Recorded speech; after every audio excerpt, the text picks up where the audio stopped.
មកដល់ជាពីថាផលិតផលខ្មែរយើងគឺច្រើនខ្លាំងមែនតើហើយមានទាំងភេសជ្ជៈមានទាំងចំណីអាហារនិយាយទៅគឺថាសម្បូរបែបហ្មងជំរាបសួរសួស្តីអ្នកនរគ្នាស្វាគមន៍មកកាន់ Page Mini សាជាថ្មីថ្ងៃនេះគឺខ្ញុំមកមើលការតាំងពិព័រណ៍ទៅលើស្តង់អាហាររបស់ខ្មែរយើងក៏ដូចជាផលិតផលផងដែរប៉ុន្តែខ្ញុំអត់ដឹងថាកម្មវិធីឈ្មោះគេពិតប្រាកដបែបម៉េចទេបងអញ្ចឹងគឺខ្ញុំហៅបែបហ្នឹងតែម្ដងទៅណាពេលដែលខ្ញុំចូលមកហ្នឹងគឺថា Welcome Drink តែម្ដងបងគឺទឹកស្រីបងដែលគាត់ចាក់ឲ្យភ្លក់អញ្ចឹងណាប៉ុន្តែគឺឆ្ងាញ់ដែរបងខ្ញុំចូលចិត្តហ្មងគឺដាក់មកត្រជាក់មែនតើហើយរសជាតិរៀងផ្អែមឡំៗគឺឆ្ងាញ់ហ្មងតែខ្ញុំអត់បានថតនៅស្តង់គាត់មួយណាអញ្ចឹងណាតោះមកយើងក៏ដើរមកមើលកៅអៅមានលក់កៅអៅមានលក់នំបញ្ចុកនិយាយទៅគឺថាម្ហូបខ្មែរយើងគឺច្រើនមែនតើនេះគឺទឹកណាត់ហើយក៏ដូចជាលក់ផលិតផលទៅលើសាប៊ូលើអីដែរហើយយើងក៏ធ្វើការមកដល់កន្លែងភ្លក់ទីទៅនិយាយទៅគឺណែមឆ្ងាញ់បងខ្ញុំចូលចិត្ត favorite ខ្ញុំហីខាងកាទៀតនេះគឺថានំគាត់ដាក់ឲ្យភ្លក់អញ្ចឹងណាគឺថាភ្លក់យកមួយតែម្ដងចានិយាយទៅគឺថាខ្ញុំដើរតែមកជុំនឹងហើយគឺថាឆ្អែតហ្មងបងអើយហើយនេះបងស្គាល់គាត់អត់គឺជាផលិតផលនំរបស់ Imonica ហ៎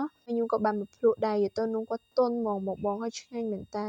នេះបងខ្ញុំភ្លក់ហ្នឹងអត់ដឹងរសជាតិអីទេដូចមានពណ៌បៃតងហើយមានពណ៌សមួយទៀតអស់ចេញទៅគឺដូចជាមានរសជាតិប៉ុន្តែខ្ញុំអត់ចាំថារសជាតិដែលខ្ញុំភ្លក់ហ្នឹងរសជាតិអីទេតែឆ្ងាញ់ហើយបន្ទាប់មកខ្ញុំក៏ធ្វើការមកភ្លក់ជាមួយនឹងប្រហុកខ្មែរយើងអីចឹងហើយមានត្រីឆ្អើរបុកមានអីច្រើនមែនតើហើយបងប្អូនខ្ញុំក៏ចេះញ៉ាំដែរណាសំខាន់រសជាតិឆ្ងាញ់ទៀតហ្នឹងបានមួយបាយកកមក the best បដ ாய் ហើយនៅក្នុងស្តង់ការតាំងពិព័រណ៍នេះគឺមានកម្មវិធីលេងច្រើនមែនតើរបស់ញ៉ាំក៏សម្បូរបែបរបស់លក់សម្រាប់យើងយកទៅប្រើប្រាស់ក៏មានច្រើននិយាយទៅគឺថាច្រើនខ្លាំងហ្មងណាហើយថ្ងៃដែលខ្ញុំទៅហ្នឹងថ្ងៃទី3អ៊ំទូកុយប៉ុន្តែក៏មានមនុស្សមកច្រើនមែនតើហ្មងគាត់មកទិញអាវ៉ាន់មកលេងកម្សាន្តអញ្ចឹងណាហើយបើមីនេះវិញគឺជាមីកូក៏បង favorite ខ្ញុំ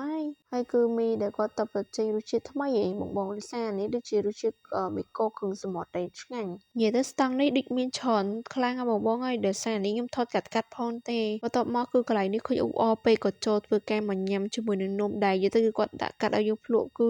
ធំដែរហ្នឹងនិយាយទៅគឺញ៉ាំមួយគឺឆ្អែតយកហ្មងបើនំនេះវិញចាមិនបាច់ចាំភ្លក់ក៏ដឹងដែរដោយសារអីគឺញ៉ាំនៅសាលាចង់រកដងហើយហ្នឹងហើយនៅក្នុងវីដេអូរបស់ខ្ញុំថ្ងៃហ្នឹងក៏មានតែប៉ុណ្្នឹងដែរអរគុណបងទាំងអស់គ្នាសម្រាប់ការតាមដានទស្សនាបើសិនជាការនិយាយរបស់ខ្ញុំមានការខុសឆ្គងលើលោកក៏សូមអធិស្ឋានទុកជាមុនផងណាជួបគ្នាវីដេអូក្រោយបាយបាយ